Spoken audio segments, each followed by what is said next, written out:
2030 সালের বিশ্বকাপ হবে ফুটবল ইতিহাসের জন্য এক স্মরণীয় অধ্যায়। 24তম আসরে উদযাপন করা হবে বিশ্বকাপ ফুটবলের শতবর্ষ। তাই একে স্মরণীয় করে রাখতে 64 দলের টুর্নামেন্টে উন্নীত করার প্রস্তাব দিয়েছে দক্ষিণ আমেরিকার ফুটবল নিয়ন্ত্রণকারী সংস্থা কনমেবল। তবে উয়েফার সভাপতি আলেকজান্ডার চেফেরিন এই প্রস্তাবকে বাজে ধারণা বলে অভিহিত করেছেন।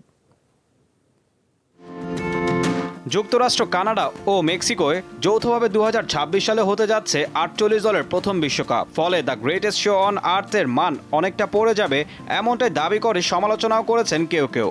তার মধ্যে 64 দল নিয়ে 2030 সালের শতবর্ষে বিশ্বকাপের আয়োজনের আবেদন করেছে কনমেবল।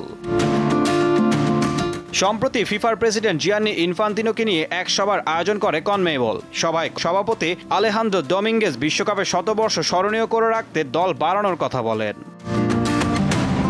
ফিফা কাউন্সিলের মার্চ মাসের এক সভায় প্রথম এই প্রস্তাব উত্থাপন করেন উরুগুয়ের ফুটবল ফেডারেশনের সভাপতি ইগনাসিও আলোনসো।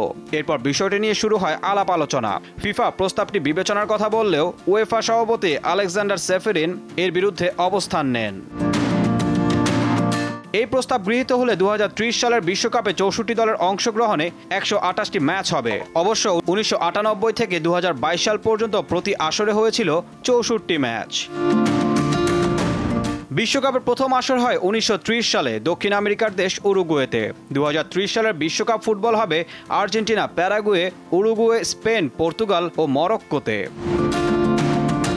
ঈশান হাসান, দীপ্ত স্পোর্টস।